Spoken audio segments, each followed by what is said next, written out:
Hi, welcome to our online service. We are so glad that you were able to join us today. My name is Stacy and I'm the family pastor here at Gold Creek Church. And today I'm here with... I'm Pastor Larry, a senior executive pastor. Our service is going to be starting in about 5 minutes, so we're just going to chat a little bit before the service starts today. I want to thank all of you that in the last week and continue to do so, bring all of the food to the food bank. We continue to have so many families that benefit from it. We've been able to help so many people, so thank you. And please continue. If you've got any extra food items, that you can literally just drive it back to the food bank and drop it off. I understand they're serving about 250 families currently, so the need is still great. So if you can continue to help with that, that would be just a real blessing. The other thing that has happened over this course of this last week is I got an email this weekend from Pastor Luis. He tells the story of one of the families that's actually one of our sponsored kids. The father has cancer. He's a hotel worker. He's out of work. His family just got evicted from their home, and Luis says that they're actually sleeping in the city park right now. And Pastor Luis is doing his very best to provide for the families that are in such great need right now. So if there's anything that you could do to help us with that, that would be so greatly appreciated. The people in Mexico are literally starving, and really sad stories coming out of Mexico. So we need to all do our part to help them out right now. I agree. It is actually a time to, a great time to be a part of the church where we can help one another and lift each other up. And not just in those physical needs, but also encouraging one another. I know at my house, there's been some hard days. I know for a lot of school districts, they just started online this week. How's that going at your home? I was telling you earlier that when I left, everybody was in tears at home, so it's not going great right now, but we may have to hire a teacher to come and teach my kids because we're not very good teachers. You're probably not the only one feeling like that. Well, in other quarantine news in your home, what has been, I don't know about anybody else, we have really gotten into snacks and we've been eating a little bit more than usual. Definitely. What has been a favorite snack of yours? We comfort foods. Anything comfortable, breads, those things that we typically kind of try to refrain from, they're kind of on our diet these days, yeah. We have, for whatever reason, really gotten back into root beer floats and have been having that as a nightly treat. Well, that sounds good. Now, we are getting our vegetables in because Anna made a carrot cake. So we are doing some vegetables as well. I had carrot cake for breakfast this morning. Well, there you go. We also have some great news from our Woodinville and Lake Stevens campus. Yeah, the building was actually shut down in Woodinville for a while, but they've opened the construction back up, and so that's going great right now.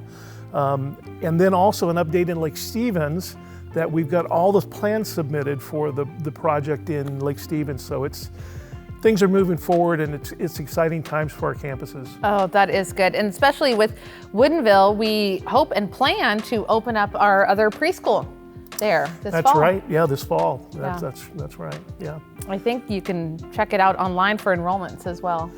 We're talking to the pastors from Lake Stevens and Woodinville. And Woodinville pastors are saying that they're really enjoying going to church these days because they can wear camo and they don't have to get real dressed up. Well, and I've heard that setup and tear down have been going really well. Yeah, it's really easy these days. The transition to digital. That's right.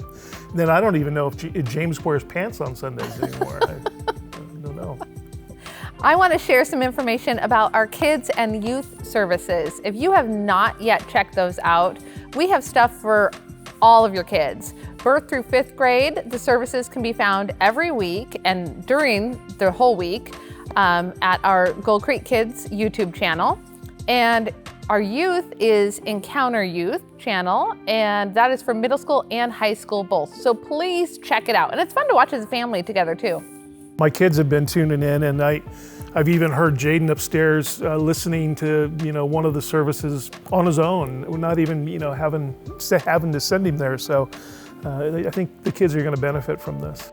On the high school one, I've noticed my senior gets on there and he's chatting with a lot of them. And just like the rest of us, they are missing that connection with their friends for sure. But again, our services, I think, are really strong these days. The music has just been outstanding. I can't quit talking about that because it's just, they're doing a great job. Yeah, it's been fun to watch. So with that, I hope that you guys enjoyed today's service as well. Have a great week.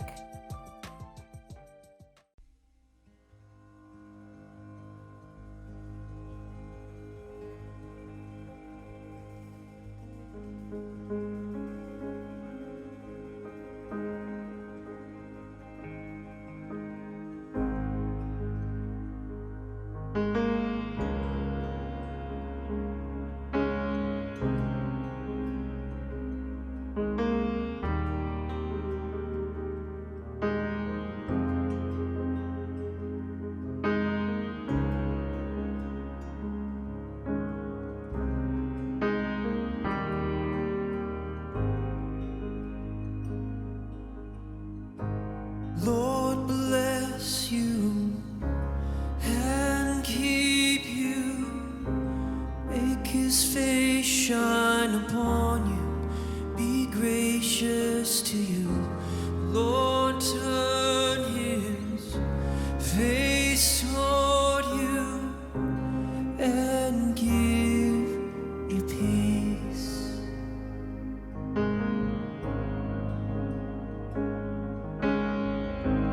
Lord bless you and keep you, make his face shine upon you, be gracious to you. Lord turn his face toward you and give you peace.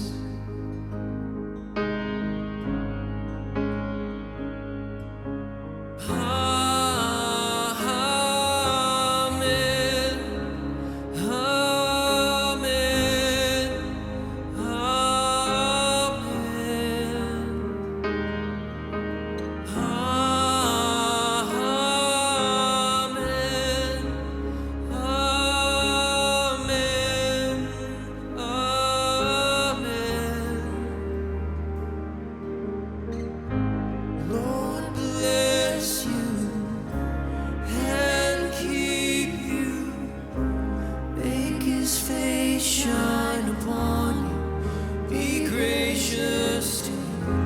Lord turn his face toward you and give you peace.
His favor be upon you and 1,000 generations, and your family, and your children, and your children, and their children. May his favor be upon you and 1,000 generations, and your family, and their children, and their children, and their children.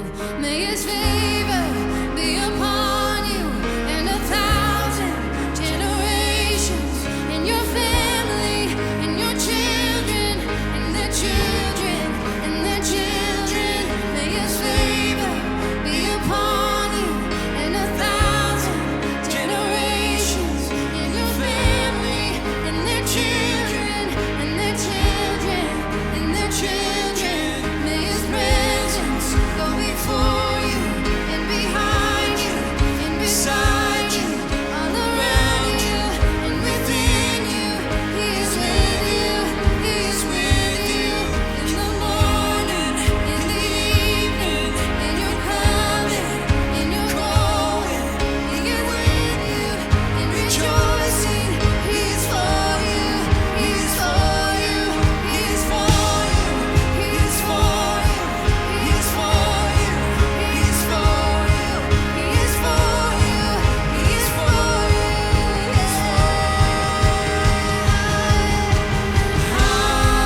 Thanks so much for joining us today. I wanted to break in between these two songs. These are beautiful worship songs, and they're really focused on God.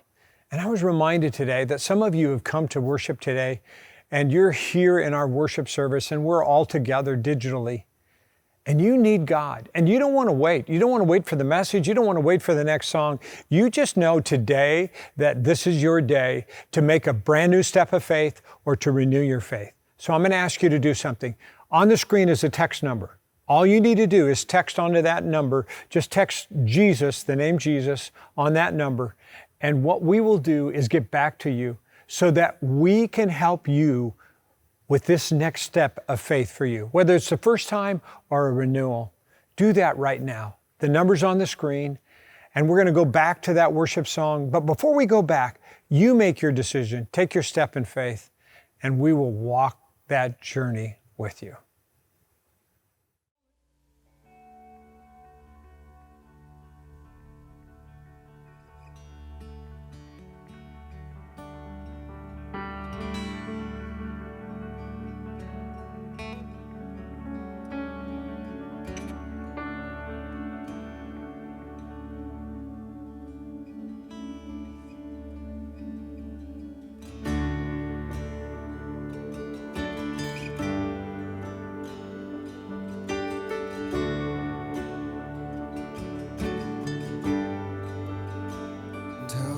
The chasm that lay between us, how high the mountain I could not climb. In desperation, I turned to heaven and spoke your name into the night. Then through the darkness, your loving kindness tore through the shadows of my soul. The work is finished, the end is written. Jesus Christ, my living hope.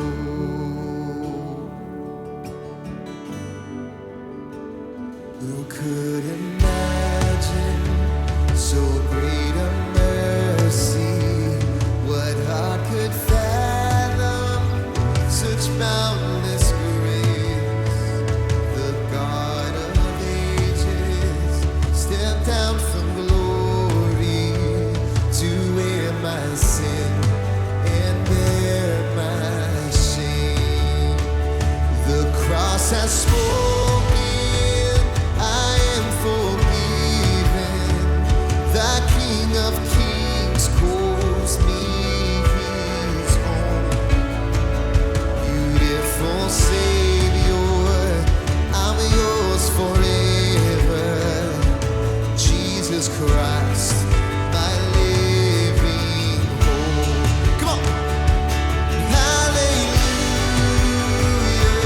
praise the one who set me free. Hallelujah. Death has lost its grip on me. You have broken every chain. There's salvation in your name. Jesus Christ, my living hope. Come on, sing again. Hallelujah. Praise the one who set me free. Hallelujah. Death has lost its grip on me. You have broken every chain. There's salvation in your name. Jesus Christ, my living hope.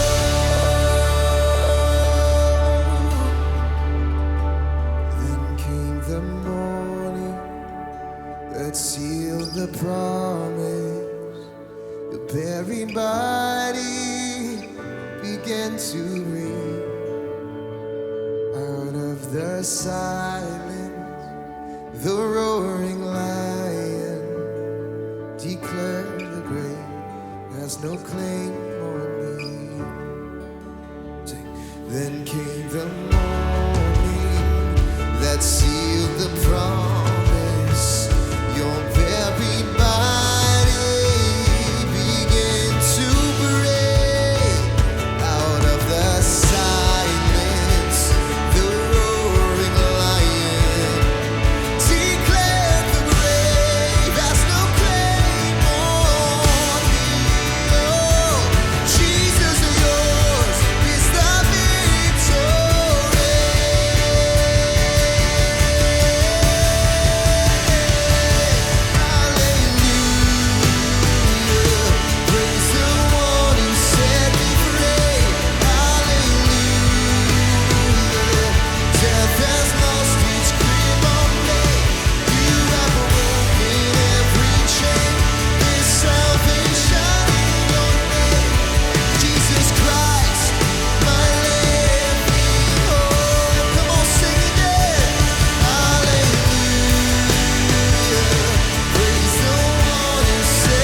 Hi, I'm Jessie. And I'm Shauna. Welcome to Gold Creek. We are so glad that you're here. If this is your first time joining us online, make sure you fill out our new family form. You can find that in the comments as well as at goldcreek.org. And that helps us thank you for being here as well as keep you in the know about everything Gold Creek.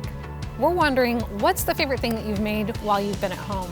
I'm gonna say that it's a chicken enchilada soup that my picky eater actually enjoys. And I made some pretty good cilantro lime chicken shared from our Gold Creek Mops Facebook group. So we want you to share below what's your favorite thing that you've cooked this quarantine.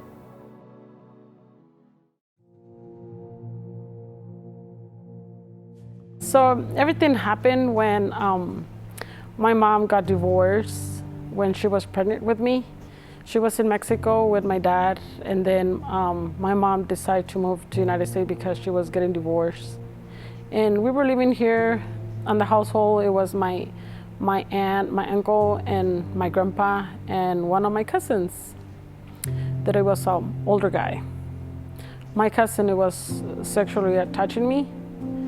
I consider he was like raping me every single day since I was 6 till I was 11. And I stopped because my grandpa decided to take me back to Mexico. And believe it or not, but I forget this guy. I forgive him. Last year, New Year's, I shook his hand. And he gave me a hug. So, God can.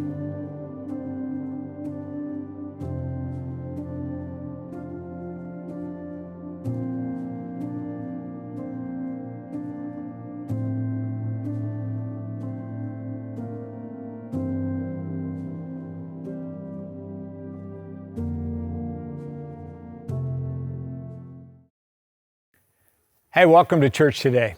We're all here together as a family. It's so crazy in this time. We're digitally connected. And I've never been here before. I don't even know what it's like. It feels so unusual. I so miss being together with you at Easter time. And I so miss having time with you. But I'm here. You're here. We're here together. We're watching this together, whether you're watching it on demand or you're watching with somebody. Here's what I'm going to ask you to do. Let's trust that God helps us to reach as many as we can.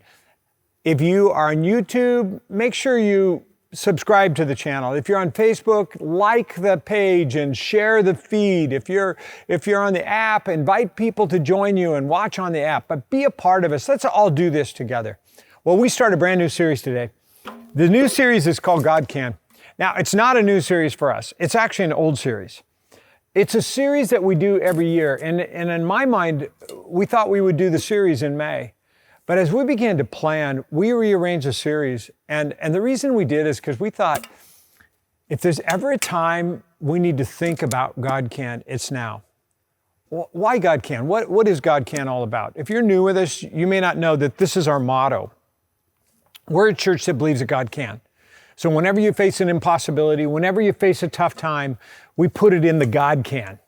And I'm asking you right now, through this whole series, we want to hear your God Can stories. We want to hear how God healed you when it was impossible. We want to hear how God helped you financially when it was impossible. We want to hear about your relationship that was changed when you put it in the God Can. We want to hear about those children that were born, some that were born because you put it in the God Can. We want to hear your God Can story. I invite you to share those, to post them, to put a hashtag God Can, and we're going to be using some of those stories. So please, please, please, make your own God Can videos and share your story, share your faith. Let other people know that you are a church that believes that God can. And if you're new with us today, I want you to believe that too. And I want you to consider putting some things in the God Can. So let's get started. The title of the message today, I'm calling it Stimulate Generosity.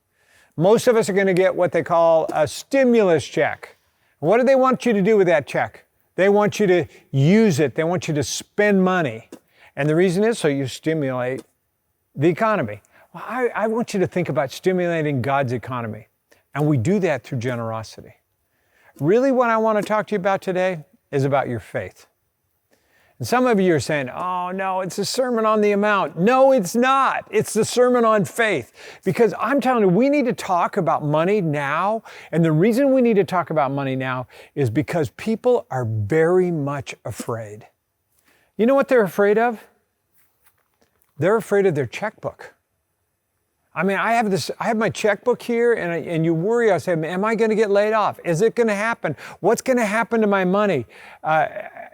And we get this fear in our life, and we got to put it in the God can and trust that God's going to help us financially. For some of you, it's your business checkbook, and this is my business checkbook. That we have another business, and this checkbook represents the businesses all across here. And some of you are struggling in your business checkbook, and this is really hitting you hard. And there's all this fear out there, and you're here today, and I'm talking to you about finances, but it's really talking to you about faith. Are you willing to put that in the God can and trust God with your business in the midst of all this? For some of you today, it's your house, the fear of losing your house, or this asset that you have, or knowing what to do with it. You need to put it in the God can. For some of you today, it's your retirement account. You have been scared to death because the crazy stock market, what it's doing, and you don't know whether you're going to have the ability to retire. And here it is. It's something that you have to say, man, I'm afraid. I need faith. I need to put it in the God can. And then there's one more thing. We're going to get this stimulus check, right? We're going to all get $1,000 or somewhere around that. You know, everyone's supposed to get $1,000. I'm holding my breath to get mine. I don't know whether I ever will. Hopefully everybody gets this $1,000, this stimulus check, this money. And the question is, what are we going to do with that?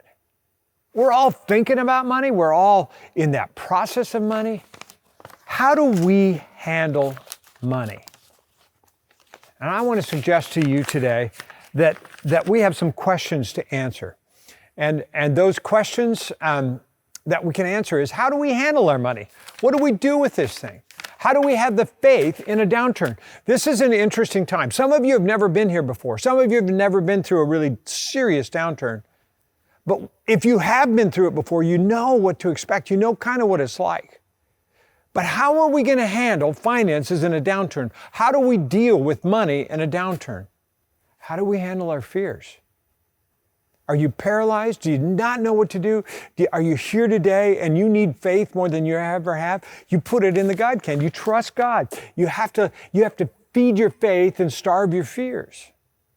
Now, in order to understand how we answer some of those questions, I want to go back to the early church and how they lived with faith, even in the midst of some downturns.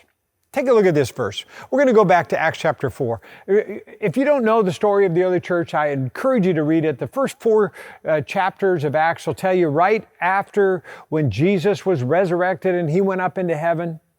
And then he left the disciples behind. And the disciples had this huge growth. The church went from 0 to a couple thousand to 4,000 to 5,000. This became a mega church overnight. This church was crazy. Now, in chapter 4, something unique happened. The apostles, the disciples, were arrested. They were drug into court, this high court, this religious court of sorts. They were told they were not allowed to talk about Jesus. They were told they were not allowed to teach what they were. They were told they can't get together. They were threatened to be whipped and beaten. They were told all these different things. And after all of that, they came out of there and they were completely full of the Holy Spirit and sharing it even more so, defying the order. These apostles were facing a downturn. But an amazing miraculous thing happened. All these believers were united in heart and in mind. And I was thinking about that today. I think there is a certain amount of unity amongst the church family. There's a certain amount of unity amongst Christians in the midst of this time where we're kind of banding together in the midst of a downturn. And that's a really good thing. And that's what happened to them. In the midst of their difficult times, in the midst of being told they can't meet and things are going to get rough for them, what does it say? All these believers are united in heart, one mind. They felt that what they owned was not their own, so they shared everything they had. You know, this could be today. And so I want you to think with me. How do you think like they did? How do we think like they did? There's ways that we do that. You have to overcome some myths and hang on to some truths. So let me give you the first myth.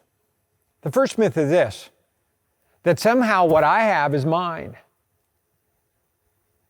Now, I think about that. Here's this God can, and what happens is, when we start thinking it's mine, we start taking this stuff out of the God can, right? Okay, the house is mine, my retirement account's mine, my business, this is mine, my checkbook, it's all mine, and we freak out. And so when we go through a downturn, if it's mine and I lose it, or I'm afraid I'm gonna lose it, it freaks me out, it makes me afraid. When I have my retirement account, I'm investing it in the stock market, I lose sleep at night. I can't figure out what to do because I think it's mine. When I have a business and I think I have this business, it's my business and I'm worried and it's closed down and all this is mine. But here's the difference. If you have this myth that you think it's yours, it's not in the God can. There's a truth that can happen. When you put it in the God can, instead of the myth of it's mine, let me help you hang on to the truth. The truth is that God provides, that this is really God's. Now, I want you to think with me. When I put this in the God can, and I really have the faith to put it in the God can, what that does is when the stock market goes down, I mention to God and say, man, you had a bad day in the stock market yesterday. You know, when I lose my paycheck and it's going bad and I realize that it's not my wealth but His, I'm going to say, hey man, we're going to have a tough time. What would you like me to do, God? When it becomes His stuff, and when it becomes His checkbook and His business and His stuff, it is so much easier to handle it because I have the partner, the God of the universe, on my side because I believe God can. And together we take what He has given us and use it. I tell you why He provides. The truth that we can put this in the God can is because that everything we have has come from God. We're gifted workers. Some of you are gifted business owners. Some of you are gifted enough to earn lots of money. Some of you just a little bit of money. It doesn't really matter. Each of us have been given our own talents and abilities. And we use those talents and abilities to earn money. But there's a faith thing that comes in. I call it a faith ladder. Let me talk to you about this faith ladder. Because when we put stuff in the God can, then God begins to direct us to do something with it. And I'm thankful that God helps us. I think He helps us take the next step. And for many of you, I want you to think back in our situation in our life just last year. Many of you, in fact, I think it was almost 100 to 200 of you for the first time stepped up and said, you know what, I'm going to give $25 a week because that's what it takes to provide for a family in the church. And many of you just started at this level and you did it. And we talked about how it's not about giving to the church, it's about what it does in your heart. And I've heard so many of you talk about this first step being such a faith step. And it's such a cool step for so many of you. And it's made such a difference. But it's not the church that needs it, it's the giver that needs to give it because it's a faith thing where I ask God to help me do something. And then there's a second step. And the second step is this tithe step. And so many, and especially during this time, so many of this time, there's this tithe idea where you take 10% of your income and you give it to God. And I was thinking through this process, are people going to stop trusting God? Are people going to step off that faith step? What's going to happen? Because it's interesting. The tithe step has an incredible promise with you. It's in Malachi 3:10. It says, bring all the tithes into the storehouse, so there'll be enough food in my temple. If you do, says the Lord, I will open up the windows of heaven for you. And I'm going to pour out a blessing so great that you won't have enough room to take it in. Try it. put me to the test. This is such a great promise because as a faith step, for those of us that have learned how to tithe in our life, tithe means that we live on the 90%, and that God takes our 90% and gives us way more than we ever thought we would when we put Him first in our finances. And when you're in a downturn, this is the best time to test God. This is the time when God is testing us a little bit too. And asking the question, what are you going to do with what you have? How are you going to deal with this? Now, some of you today, as you're listening, this is a difficult topic, but it doesn't have to be. It's a faith topic. It's a realization today, and I've seen this so often in different downturns. I notice that people that tithe have such a strong faith. When they know that there's a downturn, and some people have lost their job, some people have lost their paycheck, some people I've lost almost everything, but they come to this place where they realize, hey, I've been putting God first in my life. There's a blessing coming. They have a faith that goes beyond where they are right now. I want to illustrate that. 27 years ago, we started Gold Creek. Last week was the 27th Easter that we started. This would have been the second Sunday that we would have started 27 years ago. But it was a huge downturn. You don't remember this. Many of you probably were born after this. I don't know. But 27 years ago, it was a downturn in the economy. Housing was down, economy was down. It was a difficult time to find a job. In my case, I had a health issue that had put me in bankruptcy in my health, and God healed me, and I began to ask God to help us start a church, and we started the church, and I couldn't afford the house because I had sold my other house on a contract, and there was a default on the contract, and creditors were coming after me. I was almost bankrupt. It was just crazy. It was crazy. And in the midst of all that, I just trusted God to help us start something from nothing. And I'm telling you, I can't tell you all the blessings time and time again. And through that whole time, no matter what came in, I put God first in my finances. And because I put God first in my finances, I knew He was going to help me through all the difficult things that I was going through. It was such a faith step for me. And God helped us start this church. You know what I'm excited about? I've got 3 different businesses that are starting in the middle of the coronavirus quarantine. They've announced that they're starting their business. I can't wait to hear their story. They're starting in a downturn. And maybe some of you are listening today and you just need to hear this today. I want to tell you, God wants to bless you and help you in your circumstances. He'll help you through it if you put it in the God can. If you begin to have some faith that God's going to come through for you. Now there's the passage back in Acts in the early part goes on. It says the apostles testified powerfully to the resurrection of the Lord Jesus, and God's great blessing was on them all. Just look at that. God's great blessing was on them all. I want you to think about that. This was a downturn. They just got beat up by the officials. They were just told they can't do what they're doing. They were told they can't meet. They're meeting anyway. This is a downturn, and God's blessing was on them all. There's a myth here that I want you to talk about. Some of us have this myth that somehow my bankroll is my blessing. Somehow that the money that I have or don't have is equated to my blessing. We know that it's not. Intellectually, we know that it's not, but it feels like it. And our fear of losing everything and our fear in the midst of our downturn and what we do with money is huge. And oftentimes it keeps us from enjoying the blessing that God has for us. Now, I want you to realize, and we all realize this, that getting out of poverty actually will bring some happiness to your life. We know that. There's all kinds of studies that if you lift someone out of poverty, you help them with a little bit of happiness. But once they're out of poverty, more money doesn't bring them more happiness or more blessings. The truth is, the richer you are, the more temptation you face, the more divorces are in families, and the less sleep you have at night. And most of the time, That's because we don't know how to put our wealth in the God can. So, what's the truth? If that's the myth, the truth is this: the real blessing comes from sharing. I mean, it does. It comes from sharing.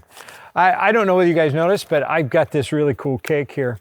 Next week is my birthday. I'm excited about it. I went down and bought my own birthday cake. I did. It's awesome. And I'm gonna have this birthday cake. It's so good. I'm telling you what, it's just awesome here. I'm gonna try a piece here. We're gonna see how it goes here. This is a raspberry sheet cake with the cream, a couple of different, just a couple of different slices here. I gotta just try this whole thing out here right now. I'm telling you what, this is really good, you guys. I had to make it this morning for me. You know, this is my cake. I want this cake. I don't like chocolate. As my birthday's coming, I get to eat this cake. It's all my cake. But you know what happens if I eat this cake myself? I'm gonna get sick because there's way too much sugar in it. Not only am I gonna get sick, but it's gonna make me really fat.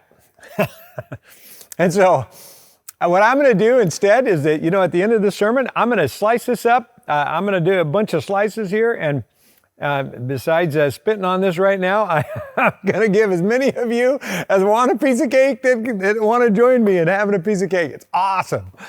And here's what I would say. The power of having a birthday cake is not that you get a slice, is that you get to share a slice. Generosity comes from sharing. And generosity is a step that brings joy. And it's kind of the third step in my mind, when there's this step of generosity that just changes everything. So how do you have generosity? How do you take that faith step of generosity? Here's the thing. Share your cake. Think about your cake. Some of you have a big family. Some of you have been quarantining alone. You're not alone. You have a whole bunch of people in your house. There's a bunch of kids, like Jason has a whole gang at his place. But you have this family. There are some people that are incredibly lonely. Share your family. For some of you, you have food. Share your food. Share the hunger. Some of you, you have wisdom. Share your wisdom. For some of you, it's maturity. Share your maturity with others. You have something to share. Share your cake. Now, Acts 4 goes on to say this. There were no needy people among them, because those who owned their land and houses would sell them and bring the money to the apostles to give to those in need. They did this last step. They did these crazy things. They would go and sell. There were no needy people. Now, the verse goes on here. It says this: for instance, there was Joseph, the one of the apostles, nicknamed Barnabas, which means son of encouragement. He was from the tribe of Levi and came from the island of Cyprus. And if you don't know who Barnabas is, there's a story of Paul and Barnabas, and they were missionaries. And because of Barnabas, who reached out to Paul when he met Christ on the road, because of Barnabas, we have faith today, a faith in Jesus Christ, because Barnabas shared his faith with us. Well, that's who Barnabas was. He said he sold a field that he owned, and he brought the money to the apostles.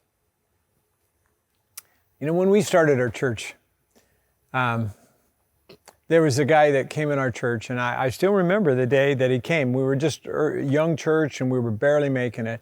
And he came up and he just said, hey, I'm going to give you 20 acres to use to help with the church. And it came at a time where it was a really tough time. And that 20 acres catapulted us into a brand new place spiritually as a whole church. It helped us so much. I didn't expect him to do that, but all of a sudden there was this generosity step of a guy that comes up and gives us 20 acres. You know what I'm convinced today?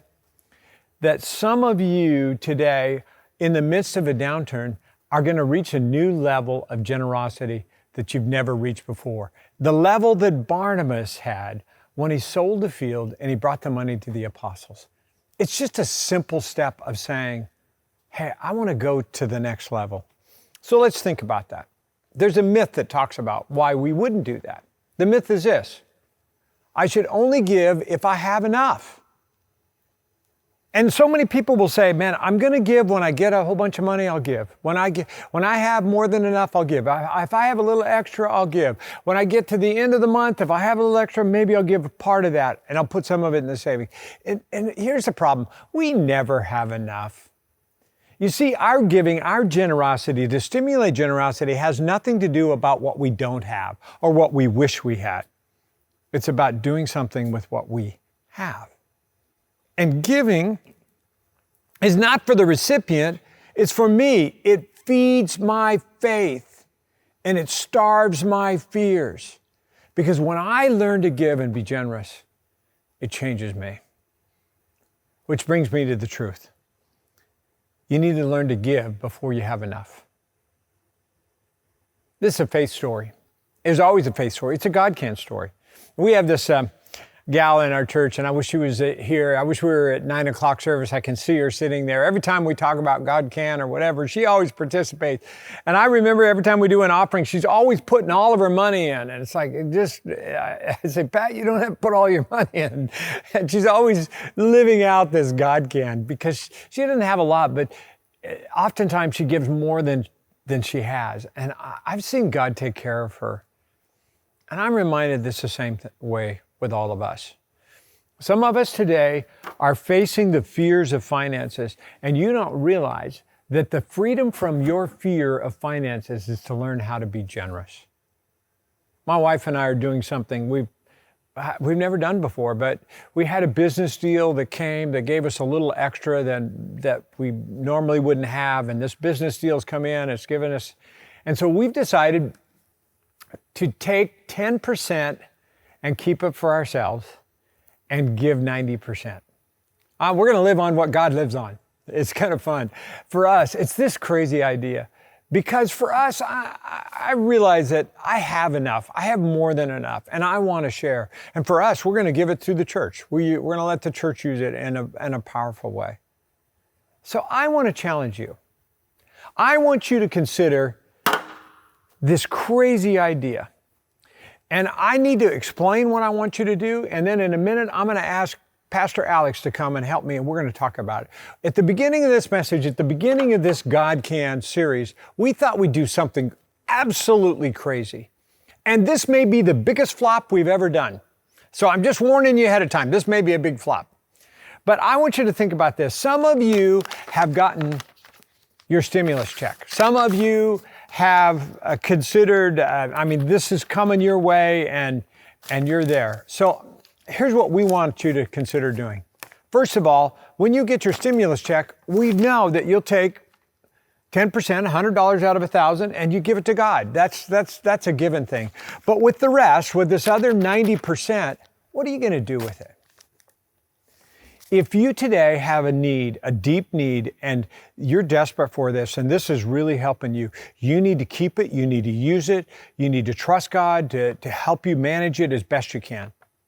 For some of you, you have enough, and you maybe only need a portion of it, and so you have 200 extra, and you have enough margin in your life to where you could say, you know what, I could help somebody else with this stimulus check. For some of you, you don't really need this stimulus check. And you don't really, you want to stimulate the economy, but you don't want to spend it. We have a challenge for you. This is called Stimulate Generosity. And we're going to tell you how to do it. I'm going to ask you to consider joining us and putting what your need is in the God Can, and also what you have in the God Can. And so I'm going to invite Pastor Alex to come and join me. And we're going to share how you can do that right now. Alex, thanks for joining me. I purposely saved the time that we would talk about money, encouraging people to give, to the end of the service. And if they're a regular giver at Gold Creek, how do they do that? A regular giver, you can go on our app or our website, or simply text 77977, and then in the message part, GC Mill Creek, and it will give you a link of how to get right to PushPay, and that's how you give your regular giving, be that way. We want you to be faithful in your regular giving. And if you get a stimulus check, start right there. Put 10% in. Just trust God. Maybe you've never done that before. Test God. with that. See what he does with that, just to start with. So that's the start. We're asking people to give. Now, the second challenge that we had is we challenge you to take a generosity step. And there's a link on there called a generosity link. You can click that right now and go to that and start to fill that out. But let's talk about that. What did you think of this idea, Alex?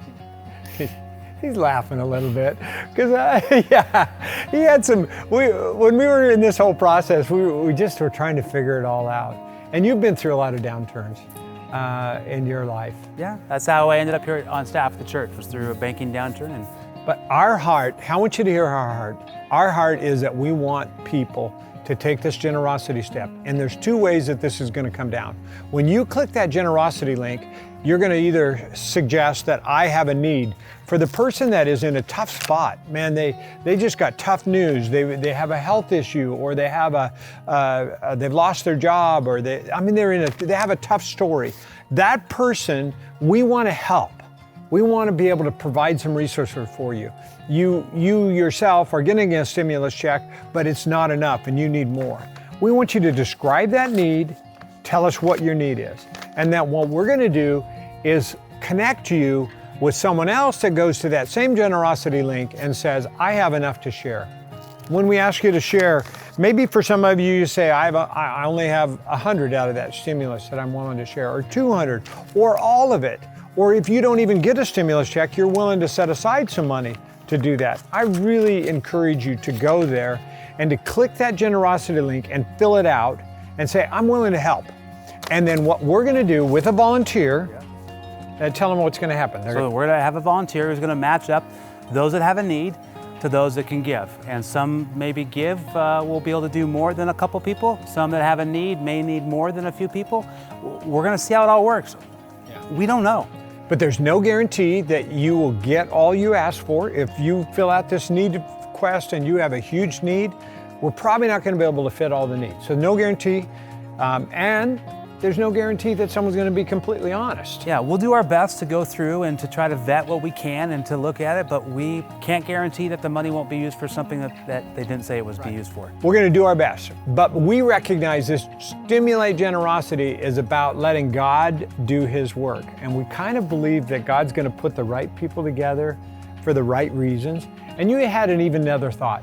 If they don't want to click the generosity link, how would they do it? Well, you might be in a spot that you know somebody, it's a neighbor, a friend, whoever it might be, that is in that bad spot that you know, that maybe isn't watching this message. And you might say, okay, I feel God laying that person on my heart. And we're saying, go to them. You don't have to go through the sheet and have them fill out the need so we can, go to them and help them. Be the church. The church is not based in a building. We're learning that. The church is everywhere. Yeah. So just to say it again, this was not the giving talk today. We had this crazy idea that we would stimulate generosity outside of the church. You're not giving, don't give it through the church. That's not, we're not taking this through the church. Right. This is you giving directly to each other to meet each other's needs, and also being able to admit that you have a need that somebody could help you with. So we're going to help connect you. And let's just see what God does. I want to hear some God can stories. I'm excited for that. Yeah, I am too. Let's stimulate generosity, and we'll see you next week at Gold Creek.